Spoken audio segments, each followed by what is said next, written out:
I pressed record, so hopefully it's recording. Oh my god, wait, I think you grabbed up my cards. Oh shoot, I got the whole fucking pile. Thank you, Jesus. Thank you, Jesus. We did it. Oh my god. Welcome to Golden Handcuffs. Whew. This is definitely an at-home type of podcast. It's going to be intimate. It's going to be full of character. You see, I didn't know where to look.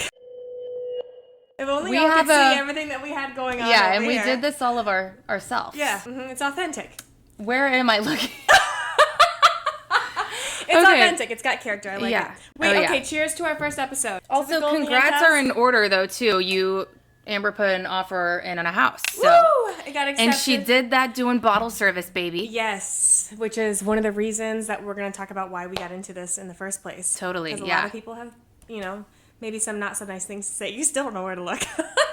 Okay, well let's get into it. Why are we here? What is this podcast? We wanted to start this podcast because we want to challenge the stereotype that comes with being a bottle server or a server in general. I think so many people are quick to judge. I'm about to be 34 and they're like, you're still serving? Yeah, probably because I'm making money. Yeah. But what's your take on it? Sometimes I go back and forth, honestly. Like, there's times where I've thought to myself, dang, like, where is this going, And I lose track of, I guess, why I got started. But I think if you use it, to your advantage, it could be an awesome tool to set yourself up for the future, which is what, I'm doing, which is what you're doing, and so many other girls that we work with. Obviously, not everybody's like that, especially the younger girls. Like, they're there to party and make money and, do their thing, and that's great, too. But I think that if you play it smart, you can really change your life. You can definitely use it as a tool to level up because you have so much freedom, so much flexibility. But, there is a reason why we called this podcast the Golden Handcuffs. Yeah, absolutely. Do you want to tell everybody why? A lot of people probably don't know what that means. Okay, so let me give you the Forbes definition of the Golden Handcuff. Being locked in a job not necessarily because they enjoy the work or find it meaningful, but because of the salary, benefits, prestige, and flexibility that come with it. That is bottle service to a T. To the T, right? Because think about it. We make fast money. It's easy in a sense, It's not like we're putting in 12-hour shifts. Yeah. We've got flexibility, but a lot of times people get into it to go to school or to set themselves up for their career job.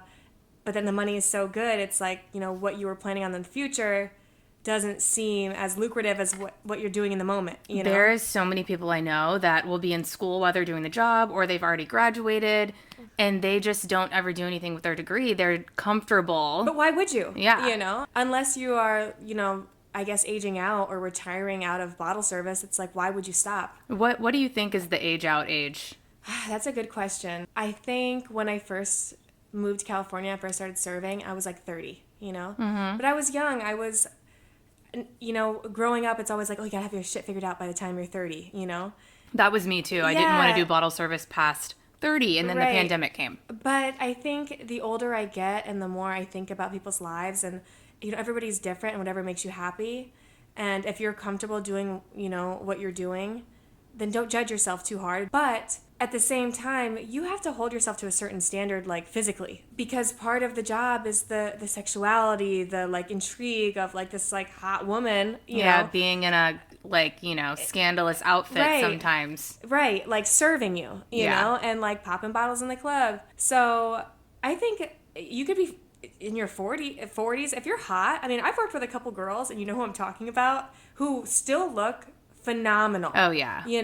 And you would never know that they were pushing 40 or in their early 40s. I tell people I'm 40 in the club. Yeah, of course you do. I do. You did that the first time I met you. You lied about your age. How old did I tell you I was? You told me you were already 30 because you were like, I tell people I'm older. I was so that what, they think like I 20? Really good. I was 27, I think, when I met you. Yeah, you were like, yeah, I'm 30. Oh, yeah, because when I tell people I'm 40, they're like, damn, girl, you look great. I'm like, thanks. Yeah, whatever you can get, milk it, girl. Hopefully no one's one day is going to be like, oh, I can see that. Yeah. Oh my God. Thanks. No, that's messed up. I don't think anybody would say that. You were also blonde when I met you. Wild. We met in the nightclub. You guys, we worked at a club downtown. Yeah, I had just moved to LA. It was my first job. I was there for like 36 hours. We were like instant best friends, I feel. Yeah, but you were holding a deep, dirty secret from me for a couple months. Oh, yeah. That I just was totally blew fucking my the mind. boss. I was fucking the boss. Yeah. He's now my boyfriend. Yeah, live-in boyfriend. Oh, yeah, we have 2 dogs. It's great. It's Yeah. a good life. Domestic AF. Enough about me. You're married to a cop, which is crazy because we deal with some illegal stuff, I feel like, in the club. Oh, that's so funny because there's so many things that like he's like, I don't want to hear that. Or okay, so we should keep that off the record for Yeah, now, anyway. for now. Maybe we'll have MJ on as a guest one day. Yeah, and we can Pick talk his about brain a little bit. relationships, and these are all different things that we're going to be talking about on different episodes. Relationships in the club and how your partner views it. You know. Yeah. Oh yeah. So much to unpack. Celebrities, money, gossip, drama, like drugs. It is a crazy life. Yeah, it is. Again, that I don't think a lot of people know about, especially if you live in a small town. You're from a small town. Yeah. Did you know anything about this life? Girl, hell no. I grew up on a farm in upstate New York. You were milking I cows. was cows, pigs, chickens. Yeah, no. It's We're funny. going to insert a couple photos Oh, yeah. of Amber milking some cows. You guys are going to love that. But it's funny because, like, there's a couple girls I've worked with that are, like, 20 or 21 or 22, whatever. Yeah. And their first job is bottle service. And I'm like, girl, I was mucking poop out the stalls at that age. Or I scooping wish ice cream I knew at about cold- it then. Yeah. I mean, I don't. Like, I feel like it built so much character. And now I can appreciate the money that we make. Because some of these girls come in Yeah. and they're like, oh, man, I made $500. I'm like, girl. But sometimes, though, I have to check myself because I get used to the money, as I'm sure you do sometimes, too. Oh my God, yeah. My brain is warped. Totally. Like, even last night I went to work and I took the cut at midnight because, You took the cut again? girl, I don't like working when it's slow. Girl, sometimes you I have to like stay there. making money, man. And if it's slow, I also have ADHD. I'm twiddling my thumbs. I got to get out of there. I got to do something. Oh, so speaking of money, though, that's kind of what our first episode is about. Yeah, we wanted to start with the juicy stuff. Yeah, start with something juicy, get people interested, because I know it can be kind of shocking. Even to me, still, sometimes it's kind Yeah. of shocking. But also, every episode, we'll be kind of breaking down how was your week at work, because we work at different clubs, both super prestigious clubs in Los Angeles. It changes week to week, too. So we definitely want to take you guys along with us on the ride. Yeah. What is a typical night for you, would you say, at the club, money-wise? It really depends because it's such a roller coaster. Yeah. If we're talking post-pandemic, like right when we came back to work, balling out of control. Yeah. Anywhere from $1,000 to $2,000 and sometimes up. Yeah. Now it's like I'll have nights where I make $0. Yeah, you know, well, it's a gamble, going into work. we So- average maybe I'd say 500 right now. That's As still really before good. we used to average probably 1,500. 1,500? You were averaging 1,500? Yeah, and I was working like 5 shifts a week. See, I was taking a break from nightlife at that time. I was just acting and modeling after the pandemic. So I missed all that. Which is another great reason to be in this nightlife industry, just so you can focus on that too. Yeah, well, yeah, exactly. Because your days are free. What is yours, would you say? I feel like our opportunities are different because I work with less staff on. Yeah. But you work in probably a name club that people know. Very corporate, very Yeah. by the books. Right. We can't get away with a lot of stuff. Y'all kind of work at a more like family style Yeah. place, I'd say, where y'all can get away with more, we'll leave it at that. Anyway. I mean, like, taxes.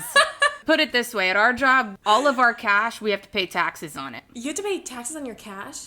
Oh, yeah. We don't walk with any cash. It's getting taxed. So, for example, if we Girl. were to have a $1,500 night, I'm probably only making like $800 or $900 on my check. Because the more you make, the more you get taxed. We're Yeah. getting taxed like 40-something% when we make over $1,000. Well, when I first got into bottle service, it was all cash. So we would get paid out on our credit card tips. Like, let's say somebody tipped you $1,000 on a credit card, we would physically walk with that $1,000. we would walk with all cash. Yeah. Our check would only be the hourly. And we wouldn't claim a dime on Nope. those cash tips. No, I hope the IRS isn't wanting those.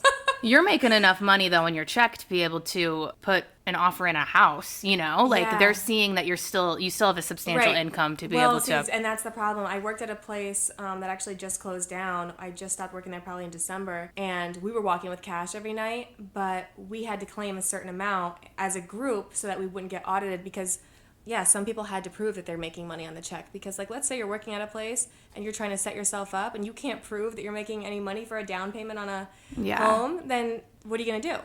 you can't do anything. Yeah. But that's not really the vibe at my place now. We average maybe like now the last like 2 months, probably averaging maybe like 8.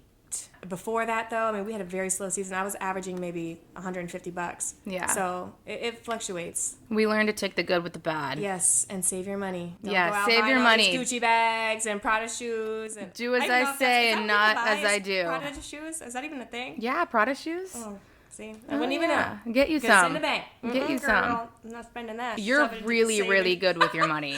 Really good. Yeah, until I'm not. And then I'm like, let me just go crazy. Let's go on vacation. But then you're like, oh, I gotta make it back No. tenfold. Well, so I'm an actress. So both of my jobs, I'm either auditioning or I'm gambling at work, you know? So there's no sense of like steady income or steady security for me.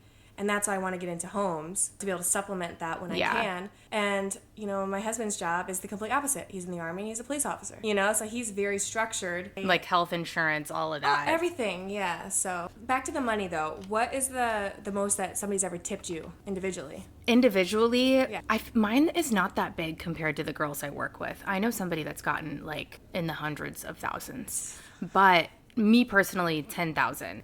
That's insane.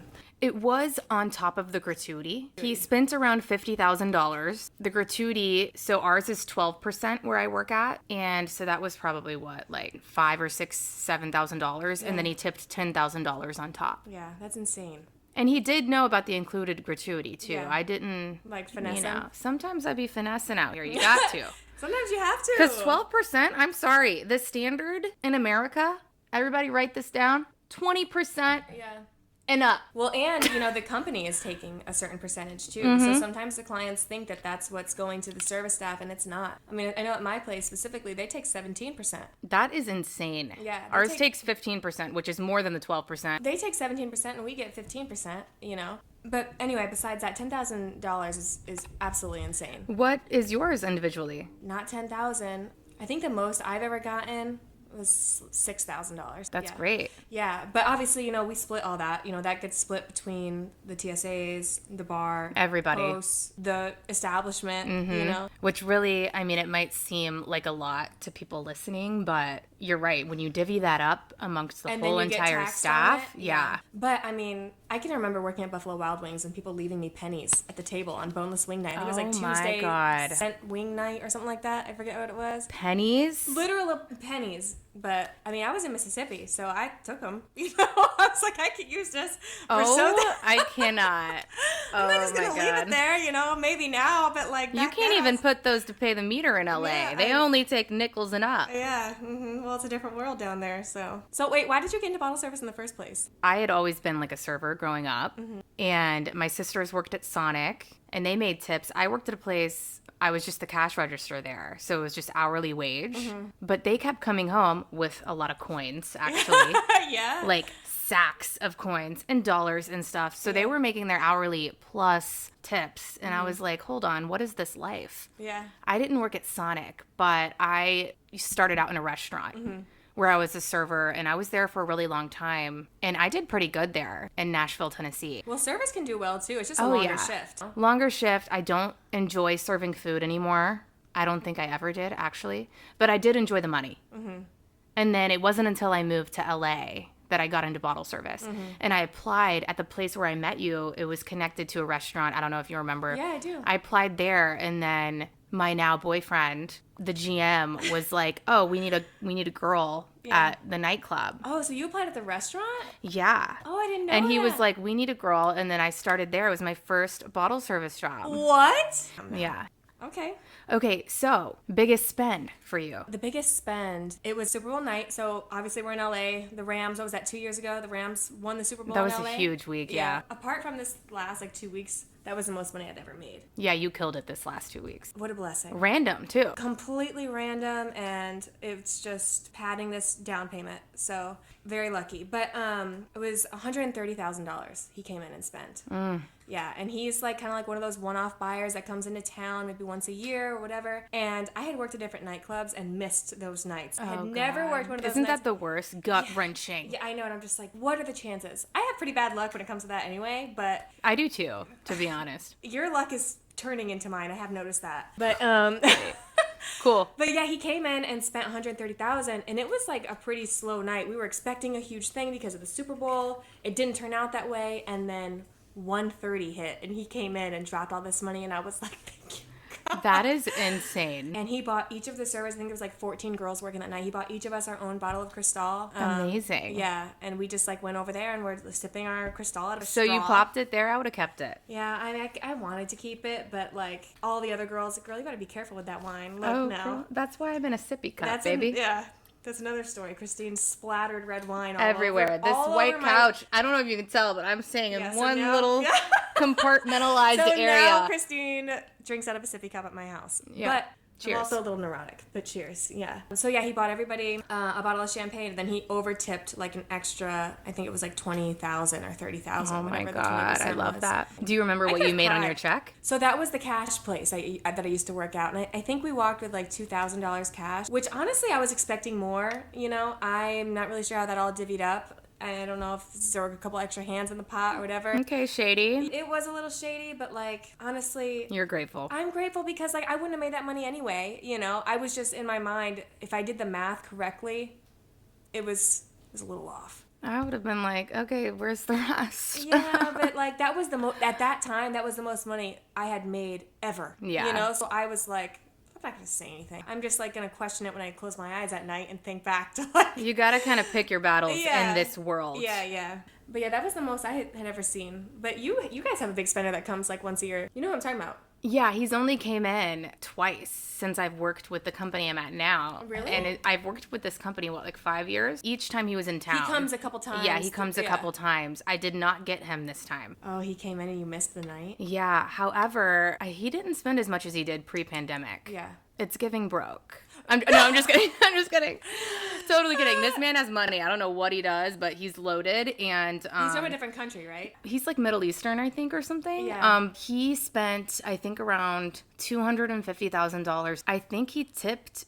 It was either $100,000 or $200,000. I can't remember, but I know each girl, the night I worked, we made around $8,500. But I thought it was gonna be more, Dude. which is why my brain's warped. I'm like, wait, hold on. He tipped how much, and we each only made what? But it's because there's like 15 girls working. After taxes and everything, I think I made like $5,000. Isn't it sick? Like you see somebody come in and spend that type of money, and you're like, that's like 2 years' salary for people if they're well off. Really bizarre. It is. I mean, I'm happy because I work there and I'll like reap the benefits, but like I would never go and spend my money in the club like that. You know, I went to Dallas with a couple of my girlfriends and we got a table. That was like my first time getting a table. Yeah. And it was a lot of fun, you know, but I was like, okay, check that off the list. Yeah, I'll go back like to working don't the tables. quite need to do that again. No. I don't want to step foot in a club if I'm not working. Well, not in LA, I don't want to, but like in Dallas, it was fun, you know. Like, Yeah. Miami. For was a good special time. occasions and on Yeah. vacation, for Yeah. sure. Yeah, I'm not 21 anymore, you know, 22. Yeah. We're in the club enough. I mean, I work 3 nights a week, sometimes 4. It's exhausting too. You become jaded. Like the late nights, and then you still have obligations you have to handle during the day. It's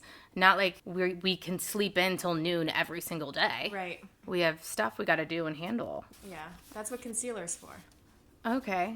Well, what concealer are you wearing? Because I need to get that. Oh, man. I don't even know what it's called. I'll have to go You look are at it. gatekeeping. What concealer do you No, wear? I really don't know. I'd have to look. All right. I don't know, because I'm gonna hold you to No, that. Okay, well, wait, really quick. I wanted to ask you this too. Tip culture. People are mad about. You gotta tip everybody. You know, you gotta tip here, tip there. You gotta tip your waitress. Yeah. A lot of Americans are fed up with tip culture. Yeah. What do you think about that?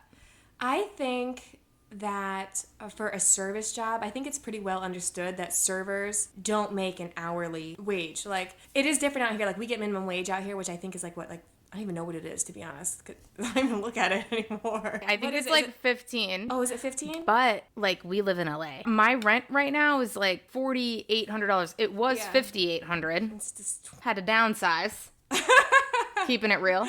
Well, at least it's... So in Mississippi, when I was working at Buffalo Wild Wings, it started at $2.50. And then it was like $4. $2.13. $2.13, and then it Yeah. was like $4.50 or whatever. So like it was understood that like the only money we're making is from tips. And I think that a lot of people, at least a lot of young people, do kind of understand, or because they've worked those type of jobs, you understand that you're going to make money doing tips.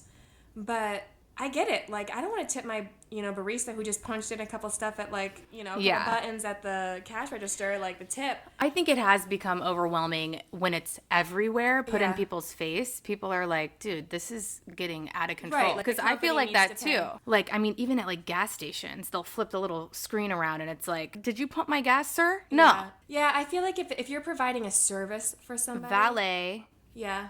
Servers, bartenders. Yeah, facials, nails. Like, I feel like if you're providing a physical service for somebody, then, yeah, you deserve to get tipped. I mean, I always throw $1 on there, though. I get tip guilty. I'm like, oh, sometimes in my head, I'm like, if I don't do this, I'm not going to make money tonight. Sometimes I do because they're, like, staring at me, and I'm like, oh hell, I'll give her a freaking, whatever it is. But there's other times where I'm like, this is ridiculous. Well, if they're rude, then no. But if they're like, hi, how are you? It make me feel special. I'm like, here's my money. Oh, man. But it is annoying. We've talked about this before. I feel like, the money that you give out, if you're generous, I do feel like it comes back to you. Yeah. And there's times that I've been very generous. Like, there's a little, like, kind of soul food place down the street, and our server was just so lovely and, like, whatever, and we didn't eat that much. It wasn't a high bill. But we tipped him, like, way more than he probably made on regular tables, just because it comes back to you, and you want to reward people for, like, give a good service. That's important. Agreed. All right, I've got another question for you. Do you think that clients tend to get more disrespectful the more money that they spend? And do you prefer lower minimum table clients? No, I prefer higher minimum table clients. Just because of the money or because of, like, the type of people that you're dealing with? I don't know. It's not like a one-size-fits-all. I've had the rudest clients, and they have, like, a 1-bottle minimum. Yeah. I'm like, excuse me.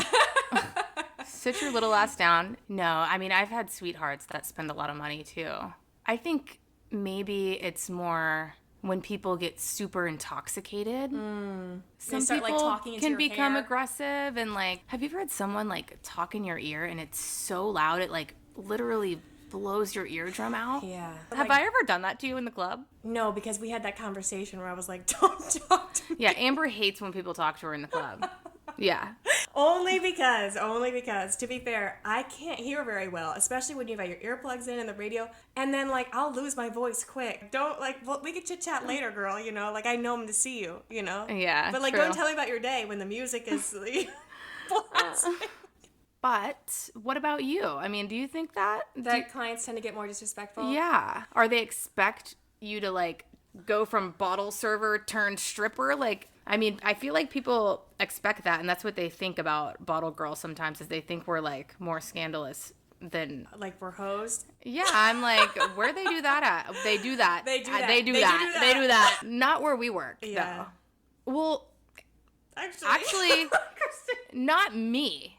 Right. Not everyone is like that. No, and I feel like there is a stigma. Like, there's bottle girls that, like, eat, sleep, breathe bottle service, and, like, this is their thing, this is their MO, this is their whole entire personality. But there are also girls like me and you who, like, are pretty normal, We should put together a quiz that's like, what type of bottle girl are you? Oh. And you answer all these questions, and then out comes, like, you're the hustler, you're the know-it-all, you're the doing the extras under the table. Yeah, you're the one that never shady. smiles. Yeah, the shady one. That's a question for you. Have you ever wanted to keep money? Somebody hands you cash? By the way, it's policy that we turn in all tips because all tips are split between everybody in the venue. For me, it's a no. Yeah. Obviously, I think that runs across everyone's mind. I mean, it just does. It would be an easy way to just pocket it. At the same time, it's like, I work at a very corporate place where I would never sacrifice doing that over my job. Like, that's just silly. Right. And right, like, what's a couple $100 when you're making... I assume other girls do that. I do assume. I've probably seen some girls undress at the end of the night and money falls out of their skirt and they're like, oh my god, I forgot to turn that in. Like, okay, girl. Oh, wow. You know what I'm saying? Yeah. But it's just like, whatever. I don't want to lose trust in the people that are my teammates. You just, like, you're just a good person. Oh, thank you. Yeah, you are. I wouldn't ever see you doing something like that. I don't think I could see you doing that either. I don't think. No, I'm just kidding. Well, I mean, it's a thought that comes through everyone's mind because we know girls do it. Right. So, which is fucked up. When I first got into this industry, I was so left field. This whole money culture and like alcohol and drugs and like whatever, like I was like, it's like a fish out of water, you know? So I would never even cross my mind that girls would be doing shady shit to each other, because like I just would never even, it would just never be even a thought. Yeah. I would just think like, oh, we're a team. Well, because you look out and for we're your friends. Plus, like if you're working with your team, it feels good to like share the money and whatever. Yeah. But I will say, like, the first couple of years never crossed my mind. Then after kind of seeing, like, people's true colors and seeing what was going on that I was just totally oblivious to for so long, I was like, oh, you know what? That's fucked up. Yeah. But then still at the end of the day, it's kind of like with relationships or whatever. It's like the guilt and the worry about somebody it's not worth it to do something like that for a couple extra $100. Like that would just make me feel worse, even though it does piss me off because I do know people do it. It does suck that even crosses our mind though, because human. no matter how faithful and honest and trustworthy of a person you can be, I think that goes just for living in LA too. A lot of people that live here are just out for themselves. That's why people can't find relationships out here too. Yeah. Oh yeah. So what is the most disrespectful thing that a client has ever done to you at the table? Oh my God. This happened when I worked with you last weekend. Oh my God. Yeah. Wait, I remember you told me this before. Oh my God. Whoa. Okay. First off, it was super busy, right? I was closing out the client, and I don't know the appropriate term. I think it's little person. Okay, his bodyguard did call him a midget. I think it is little person. I think it's little person. But I will say, the bodyguard threw that around freely, because he asked me, where is the M word? Where's the what? Where is the M word? Oh, M. And I'm like, God, excuse me? Wait, hold on. He's like, I know you've seen him. And I'm like, oh, I'll find him. Anyway, go find him. Tell him his bodyguard's looking for him. Yeah. Anyway, I'm closing up this client, and this little person, which is totally fine. I love little people. But he was so drunk, and he kept, I'm going to do the motion. He was going like this on my butt. Yeah. Tapping it. And at first I'm like, I'm going to let this slide because he's a little person. I don't know if I'm going to cut that out or not, actually. Hey, whatever. Well, sometimes I'm going to let it slide. Honestly, sometimes we let stuff slide because it's like, okay, we're supposed to be part of the party, yada yada. We're trying to get a tip, you know. Well, I'm like closing this guy out, so I'm not, Right. I don't want to be, Anyway, he flips it from a ass pat to a wiggle the finger on the vagina. Stop. Yeah. Oh. I would have like felt that from the inside out, just like that cringe, like heebie-jeebie.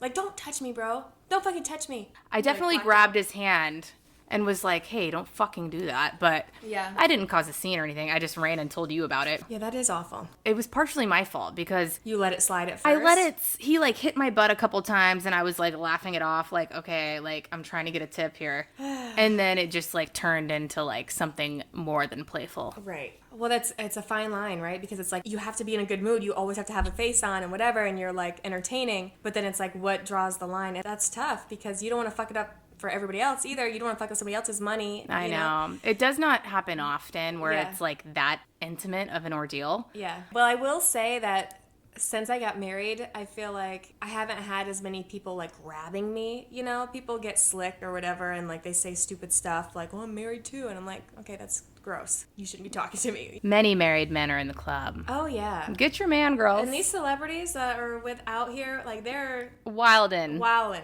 Can't wait to tell you guys Yeah. those stories. Another episode. Okay, the craziest thing that happened to me was, first of all, I don't do drugs. Like, if people want to do that, that's cool. That's your prerogative. I have anxiety. I do not mess with anything other than, like, wine and tequila. Really. Amber's a saint. I'm not a saint, but I'm paranoid. Like, I don't, there's nothing in me that would ever want to even try it. More power to you if that's your thing. That's cool. I don't judge. Girl. But I had this client, and he was spending buku money, right? I think he was at, like, $10,000 or something, subtotal. He was buying champagne or whatever, and he was putting hundreds kind of, like, in my tab. Yeah.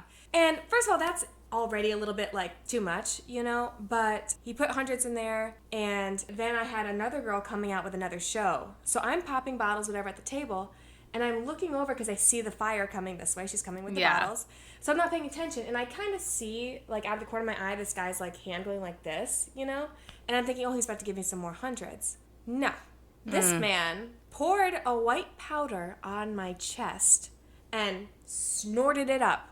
And I literally, Christine, when I tell you, I dropped everything and I left. I was like, that's it. I think you texted me immediately. Oh, because I was freaking out. I don't know what that is. Like, it was probably just like some coke. Like, I don't know, you know? Like, it was coke, but I mean, shit, what if it was fentanyl?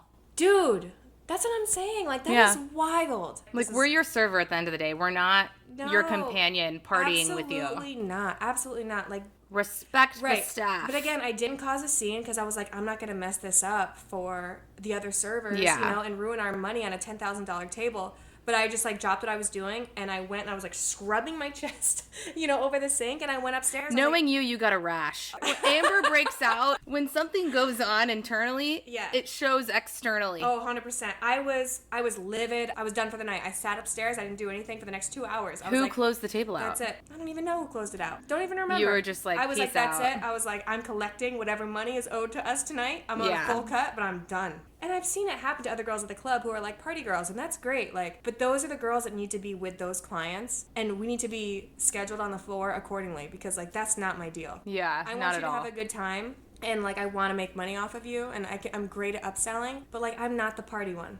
And he was like 60. The more intoxicated people get, the more crazy the stories get. Oh yeah. He was 60? Oh, that makes it even worse. He was like white hair, kind of heavy set. Oh man, that makes it worse. I love my job. Right. Well, you got to put it in perspective, like why you're doing it, you know? Yeah. And at the end of the day, like we have fun at work when we're making money. It's 3 hours. We're with our friends for the most part. But it's not all glam. You are getting elbowed in the face and like trampled, and people are sweating on you, spitting on you, like talking like in the club, trying to talk loud. They're like spraying you, and you're just like. Or when they have like the white stuff at the corner of their mouth. I'm like, that's the worst. Bro, go to the bathroom, wipe that shit off immediately. Honestly, though, I feel like sometimes that starts to happen to me because I'm like talking all night. And, like, it is never happened. Do I have it right now? No. Okay, good. I do have one last question for you, actually. Okay. So, you know, we work as a team when we're doing nightlife. Do you wish that you could just work alone and not pull tips? Because I know some people are like hand-fed the good tables, good sections. No.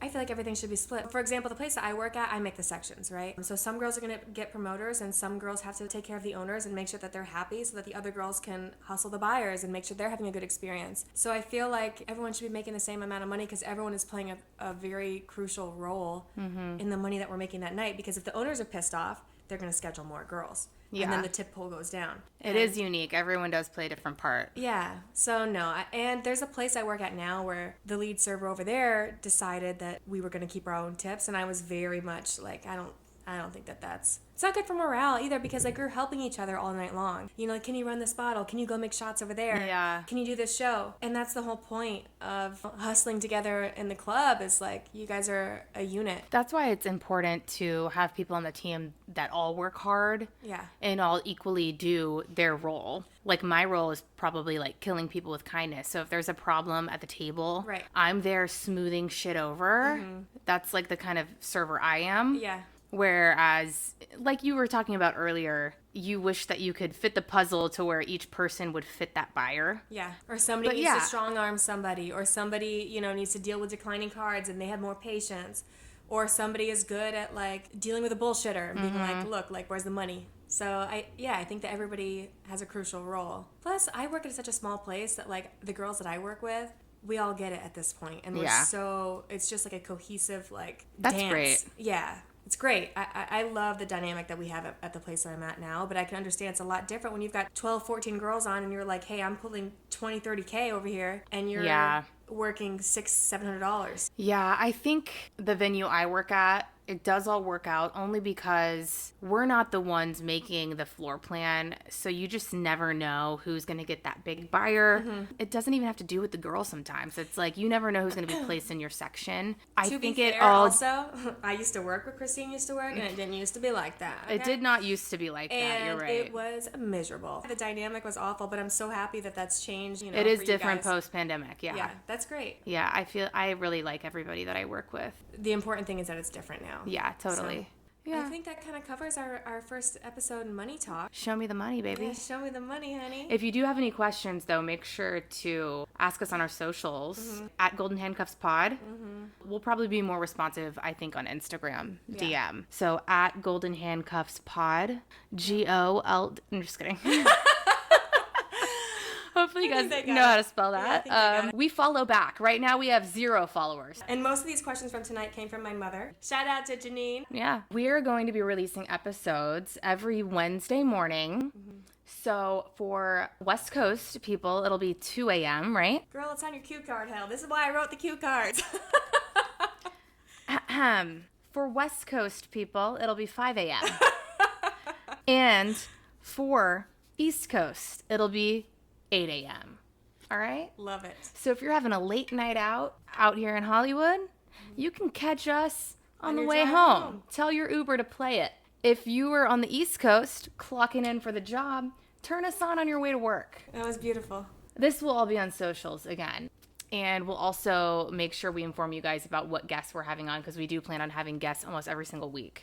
Whether that be different people working in the industry, like bartenders, TSAs, bottle girls from Miami, New York City, Vegas, Different because it is so perspectives. different. Yeah.